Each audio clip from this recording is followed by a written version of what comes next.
आशीर्वाद वहां से भी मिल गया है।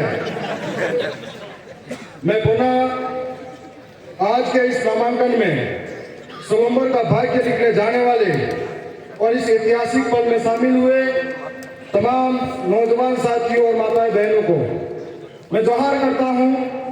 साथ ही ये जो चुनाव है, अभी चुनाव के समय में हम लोग आसपास के इलाकों से एकत्रित होकर आए हैं। जीतू भाई कटारा आप सबकी एक आवाज है सामूहिक रूप से, जो यहाँ की समस्याओं को लेकर, यहाँ के संवैधानिक अधिकारों को लेकर आपकी आवाज को राजस्थान की सबसे बड़ी महापंचायत में ले जाने का काम करेंगे। हम लोगों को इस बात को समझना पड़ेगा कि हमारे पूरे वक्त में हमारे साथ में कौन खड़ा रहेगा। हम लोगों को इस बात को समझना पड़ेगा कि यहाँ पर बारी बारी से राष्ट्रीय पार्टियां आई गई, लेकिन उन पार्टियों ने हमारे लोगों को वोट बैंक के लिए इस्तेमाल किया। मैं इस इलाके के अंदर सराड़ा, जैसमंद और सोलंबर के कई इलाकों के अंदर नजदीक है तो आया करता हूँ। मैंने देखा कि आज भी वो इलाका जो आदिवासी है, यहाँ पानी के लिए तरसता है, सड़कों के लिए तरसता है, बिजली के लिए तरसता है। यहाँ के नौजवान जब पढ़े लिखे बीएड करने के बावजूद भी उनको कोई रोजगार नहीं मिलता है तो उसकी तलाश में वो बाहर पलायन कर जाते हैं।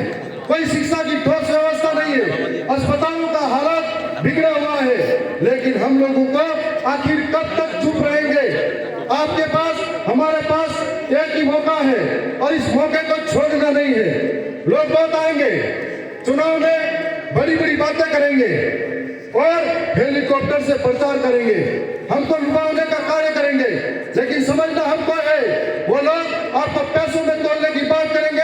आप अपने यहाँ के विकास पे अड़े रहना, वो लोग आपके यहाँ पर जातिगत तरीके से, धार्मिक तरीके से भिड़ाने का काम करेंगे। आपके यहाँ शांति सौहार्द के लिए अड़े रहना, वो लोग आपके हक की बात नहीं करके धर्म पे लड़ाएंगे। आप लोग जल जंगल जमीन पे अड़े रहना, ये आपसे कहना चाह रहे हैं। आज लोकतंत्र के इस महापर्व के अंदर हम सबको समझना पड़ेगा कि लोग हमारे वोटों से जीत कर जाते हैं और हमें मारने की बात करते हैं, हमें घरों से बेदखल करने की बात करते हैं, तो उनकी मानसिकता को समझना पड़ेगा। आने वाला जो 4 साल है, ये सोलंबर का भविष्य आपके हाथ में है।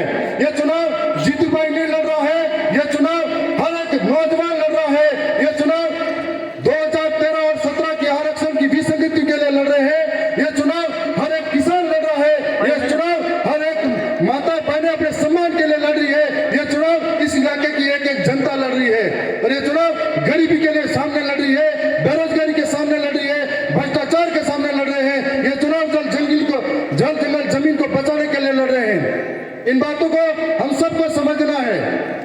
जीतू भाई एक साधारण परिवार से आते हैं, मैं भी एक साधारण परिवार से आता हूं। जब हम चुनाव नहीं जीते थे तो हमें मालूम है किस तरीके का संघर्ष हमारे सामने था, कैसे कैसे हमने प्रचार किया, लेकिन दरियावत विधानसभा की देवतुली जनता और वहां के कार्यकर्ताओं ने रात दिन सारे मोहों को छोड़कर गांव गांव गली गली डाली डाली में रहकर प्रचार किया था। तब उनकी वजह से मैं राजस्थान की विधानसभा में मेरे हौसलों के साथ बोलता हूं। यदि इसी तरीके का सोलंबर के साथी को भी ठानना पड़ेगा कि आज इतना बड़ा नामांकन रैला हमने निकालने के बाद में ठान लिया कि कांग्रेस में फूट पड़ी है, बीजेपी में फूट पड़ी है और हम आसानी से जीतेंगे, हमें भी इस तरीके की मेहनत करनी पड़ेगी।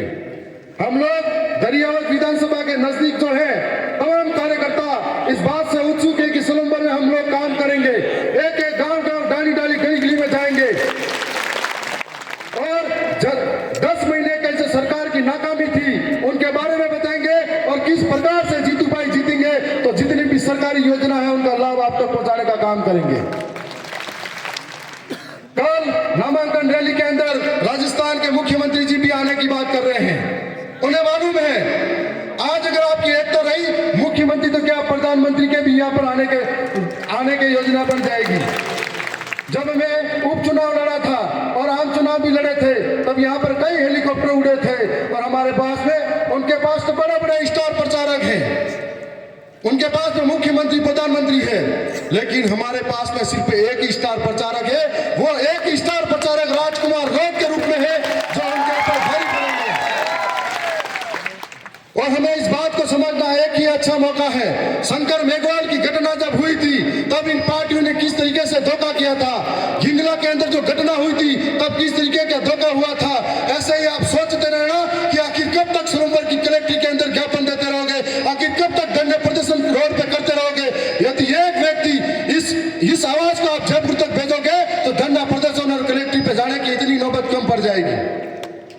जब हम लोग संवैधानिक रूप से उस संविधान की सबसे बड़ी महापंचायत में बोलेंगे, मैं एक बार ये चाहता हूं कि मेरी आधी विधानसभा इस सलूमपुर जिले के अंदर आती है और बहुत सारे प्रशासनिक काम उदयपुर के अंदर होते हैं।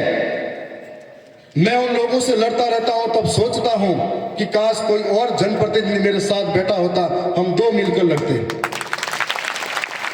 यदि हमारा भाई जीतता है, यकीन मानना, जो लोग घर चलाने की बात करते हैं, मेरा एक वीडियो पे उन्होंने बोला था कि ऐसी भाषा बोलता है। मैं आपके सामने चैलेंज के साथ कह रहा हूं, ऐसी भाषा बोल रहा हूं। गांव के अंदर लोग अगर घर चलाने वाले हैं और ऐसी भाषा बोल रहे हैं कि घरों से बेदखल करेंगे, तो आप गांव के आने तो ठीक है, हम लोग आपका मुंह तक बंद करेंगे। आने वाले समय में आप लोगों को जो 13 तारीख का दिन है, उस ऐतिहासिक दिन को याद करना है। 10 तारीख से पहले पहले गांव-गांव, गली-गली, ढाणी-ढाणी के अंदर जाकर ये प्रचार दोहराना है कि इस बार एक परिवर्तन लाना है। जनता ऊब चुकी है, परिवर्तन चाहती है, 75 सालों का डर्रा खत्म करना चाहती है। और ये लोग, इनके पास कुछ भी सहारा नहीं है, सिर्फ पैसा है, दारू है और इसके अलावा कुछ भी नहीं है। हमारे पास संघर्ष है, मेहनत है। जो गरीब का बेटा है, वो गरीब की तकलीफ समझेगा। जो बेरोजगार है, वो बेरोजगारों की तकलीफ समझेगा। जो किसान है, वो किसानों की तकलीफ समझेगा। इस बात को आपको समझना पड़ेगा। आपके बुरे वक्त में हमेशा खड़े रहे हैं, और पूरे विश्वास और उम्मीद के साथ कहता हूं कि यहाँ की जनता समझदार है। बहुत सारे साथी यहाँ आज आ नहीं पाए, जो आए थे दूर दराज कहते वो चले गए, लेकिन इन वीडियो के माध्यम से भी जरूर देखेंगे। हमारे पास आर्थिक संसाधन भी नहीं है, सिर्फ हमारे पास आपका भरोसा और विश्वास है, आपके संघर्ष और मेहनत है। उसके बल पर लड़ेंगे। और मुझे पूरे यकीन के साथ कहूंगा कि राजस्थान की विधानसभा के अंदर हम 3 साथी हैं। यदि 5 मिलेंगे तो पूरी ताकत से लड़ेंगे। कमल कांग्रेस की सरकारों का मुंह वहां पर भी बंद करेंगे।